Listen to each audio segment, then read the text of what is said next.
చాలాసార్లు చాలామంది అడిగేవాళ్ళు. కానీ నిజంగా అంటే మాటలు రాని సందర్భం అంటారే, అలా ఉంది ఇప్పుడు పరిస్థితి. ఫస్ట్ ఆఫ్ ఆల్ మనకి గెస్ట్లు వచ్చారు national media. Thank you so much sir for being here. Welcome to Hyderabad sir. Please have nice food and please take our hospitality. Thank you so much sir.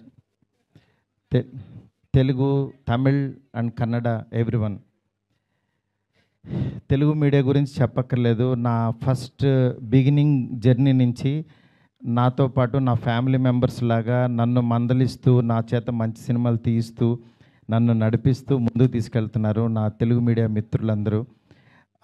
వాళ్ళందరికీ కూడా థ్యాంక్స్ అని చిన్న మాటతో చెప్పలేను. ఎందుకంటే ఒకళ్ళని ప్రత్యేకం కాదు, నాకు పరిచయం ఉన్న ప్రతి ఒక్కళ్ళు నేను మంచి సినిమా తీయాలని తాపత్రయపడ్డారు.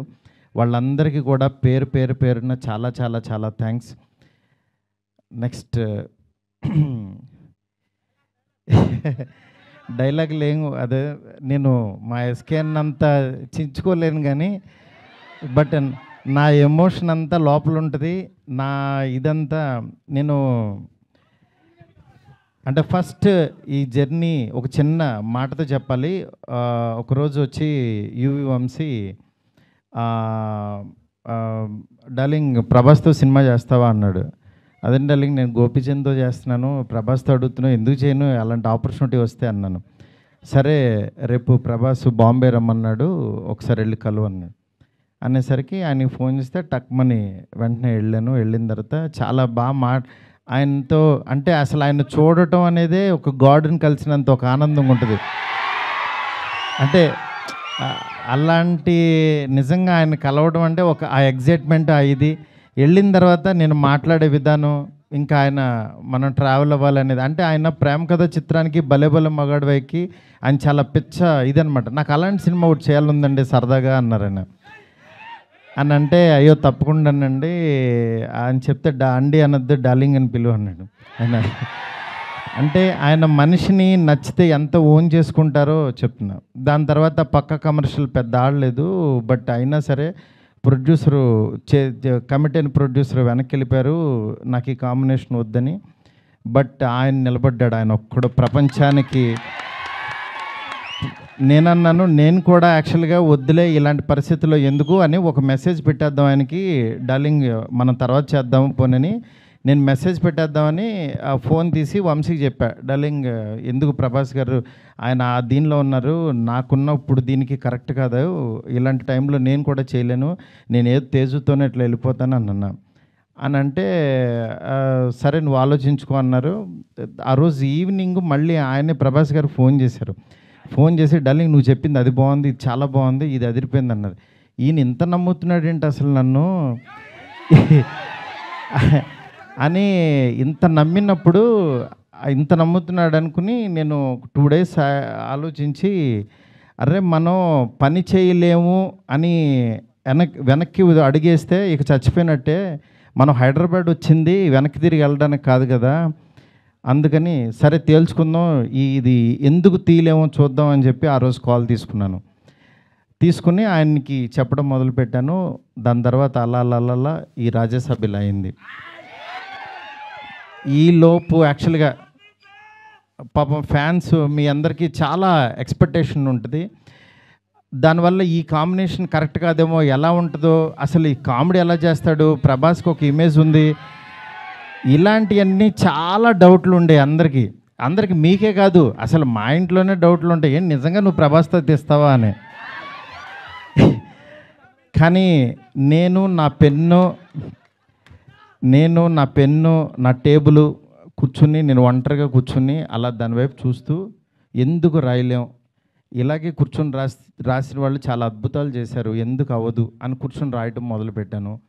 అదే ఇవాళ రాజ్యసభ అయింది. నేను అంటే ఈరోజు చాలా ఎమోషనల్ డే, ఎందుకంటే అందరూ పాపం ప్రభాస్ గారిని మారుతితో అవసరం ఈ టైంలో అది ఇది నేను చాలా అడుగుతూ ఉండేవాళ్ళు. కానీ ఆయన మీరెవ్వరూ చూడండి, నేను తనలో ఒకటి చూశాను మీరు వదిలేసేయండి అనేవాడు.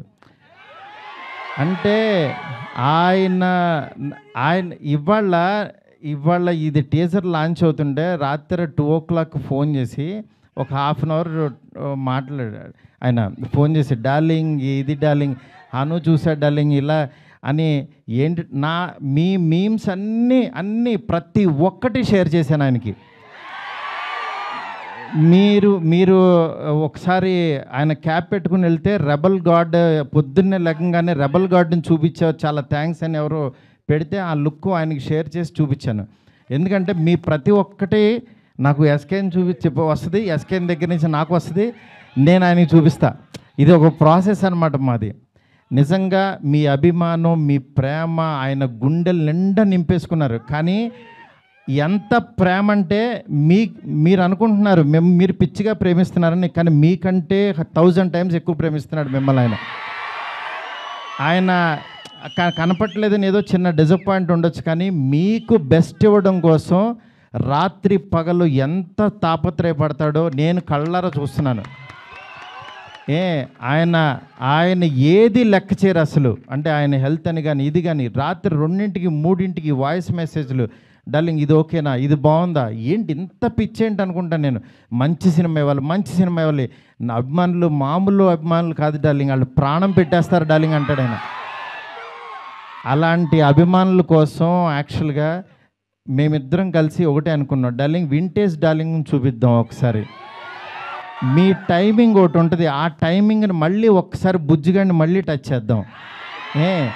మళ్ళీ ఒకసారి పాన్ ఇండియా బుజ్జిగాడు ఎలా ఉంటాడో రాద్దాం, అలాంటి తీసుకెళ్దాం, ఈ జోనర్ ఎంచుకుందాం అని చెప్పి అలా చాలా అంటే హీరోయిన్స్ లేక డ్రైగా ఉన్న ఆయన లైఫ్కి యాక్చువల్గా ఒకళ్ళు కాదు ఇద్దరు కాదు ముగ్గురిని పెడదాం. ఆయన యాక్చువల్గా సరదాగా డార్లింగ్ ఒక ఇద్దరిని పెట్టగలవా అన్నారు. అంటే ఆయన సలార్లో యాక్చువల్గా ఎవరు లేరు, ఉన్న అమ్మాయి కూడా ఎప్పుడో వస్తుంది, నెక్స్ట్ కలికి కూడా సరదాగా ఎప్పుడో ఒకళ్ళు వచ్చినా వెళ్ళిపోద్ది అదొక వాళ్ళు. నా లైఫ్ అంతా ఆదిపురుషు చూస్తేనే సీతాదేవి ఆవిడెక్కడో ఉంటుంది, ఆవిడెక్కడో ఉంది, కానీ నా దగ్గర నా ఇంట్లో ఎవరు లేరు డార్లింగ్, ఒక ఇద్దరిని పెట్టగలవన్నారు. ఆయన అన్న మాటకి నేను పైనుంచి కింద చూసే డార్లింగ్ మీ రేంజ్కి ఒక ఇద్దరేంటి ముగ్గురిని పెడతానన్నా. అలా యాక్చువల్గా ముగ్గురిని తీసుకెళ్ళి ఒక హర్రర్ కొంపలో పెట్టి రొమాంటిక్ ఫ్యాంటసీ నేను చెప్తున్నాను, నేను ప్రామిస్ చేస్తున్నా ఈరోజు ఇది జస్ట్ టీజర్. ఈ వరల్డ్ ఎలా ఉంటుందో మీకు జస్ట్ చూపించామంతే. ఇది trailer cinema you can't imagine, I'm telling. ఎందుకంటే నేను యాక్చువల్గా యాజ్ ఏ ఆర్టిస్ట్గా ఇందాకడ ఒక థియేటర్కి కట్అవుట్ పెట్టారు, అదే థియేటర్ దగ్గర చిరంజీవి గారి యాక్చువల్గా బ్యానర్స్ కట్టేవాడు నేను పెయింటింగ్స్ రాసి. అంటే నేను ఆర్ట్ బ్యాక్గ్రౌండ్ నుంచి వచ్చా, రోడ్డు మీద బొమ్మలు వేసుకున్న దగ్గర నుంచి వచ్చా. నా ఆర్ట్ని 2D యానిమేషన్ చేశా, 3D యానిమేషన్కి వెళ్ళా, అలా చివరికి యాక్చువల్గా ఒక హాలీవుడ్ కంపెనీతో వర్క్ చేసే స్థాయికి వచ్చాను ఈ సినిమాతో. నేను అందుకని చెప్తాను, యాక్చువల్గా మీరెవరు దయచేసి టైం వేస్ట్ చేసుకోవద్దు, ఎవరు హార్డ్ వర్క్ చేయండి, డెఫినెట్గా వన్ డే మీది అవుతుంది. ఈరోజు నాది, తర్వాత రోజు మీది. అంతేగాని నేను ఏదో సాధించేసానని కాదు, నేను ఒక ఎగ్జాంపుల్ అని చెప్తున్నాను మీకు అంతే. నిజంగా ఫ్యాన్స్ అందరూ నేను ఎప్పుడు కూడా నా గురించి రివ్యూస్ చదువుకోవడం కానీ పేరు నా ఫేస్ని కట్ చేసి యాక్చువల్గా వీడియోస్లో పెట్టి నాలో లేని హీరోయిజాన్ని మీరు చూపిస్తున్నారు. నిజంగా దానికి మీకు ఏమిచ్చినా నేను చెప్పలేను. ఎందుకంటే నా ఫ్రెండ్స్ నా ఫ్యామిలీ అందరూ కూడా మా వైఫ్ అందరూ మా పిల్లలు మీమ్స్ చూసి వాళ్ళ ఆనందం నేను మాటల్లో చెప్పలేను. రోజు మీరు ఇస్తున్న ఎనర్జీ, ఈ ఎనర్జీతో ఈ సినిమా ఇంకా బాగా తీస్తాను. ఇంకొంచెం బ్యాలెన్స్ ఉంది, బాగా తీస్తానంటే ఇంకా చాలా తీయలేమని కంగారు పడద్దు.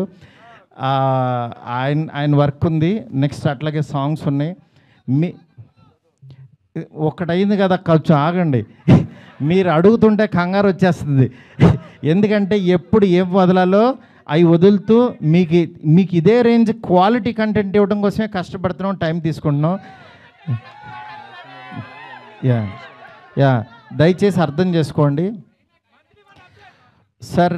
I hope national media you like the teaser sir. Thank you so much sir. Please encourage me sir, please support us sir. You are coming such a long way sir. Thank you so much. ఇంకేం చెప్పాలో అర్థం కావట్లేదు. నేను మీకు మాట ఇస్తున్నాను, మంచి cinema ఇస్తున్నాను. మంచి సినిమా అంటే మీరు కోరుకునే ప్రభాస్ గారిని ఎలా చూడాలనుకుంటున్నారో ప్రతి క్షణం ఆయన్ని అడ్మైర్ అయ్యి చూస్తారు. ఎందుకంటే నేను ఇంత తీసేసాను సినిమా, ఇప్పుడు దాంట్లోంచి క్రిస్పీగా మీకు బెస్ట్ ఇవ్వబోతున్నాము. Thank you so much. Thank you so much.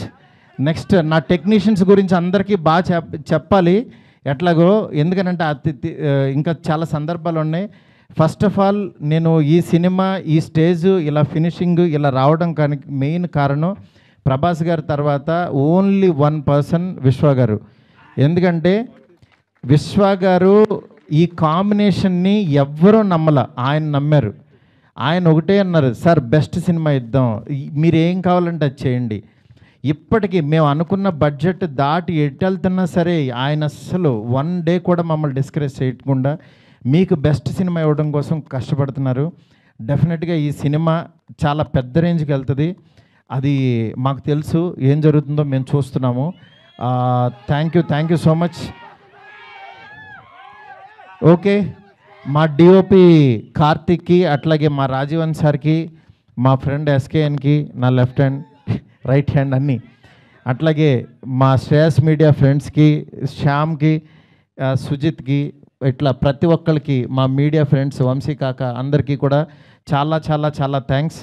అట్లాగే ఇక్కడికి వచ్చిన తెలుగు మీడియా మూర్తి గారికి, నెక్స్ట్ నిశాంత్ గారు, అన్వర్, ఇట్లా జీవి గారు, ప్రతి ఒక్కళ్ళు, సురేష్ కొండరెడ్డి, చాలా చాలా థ్యాంక్స్ అండి. Thank you so much. Bye. Thank you so much Maruti గారు.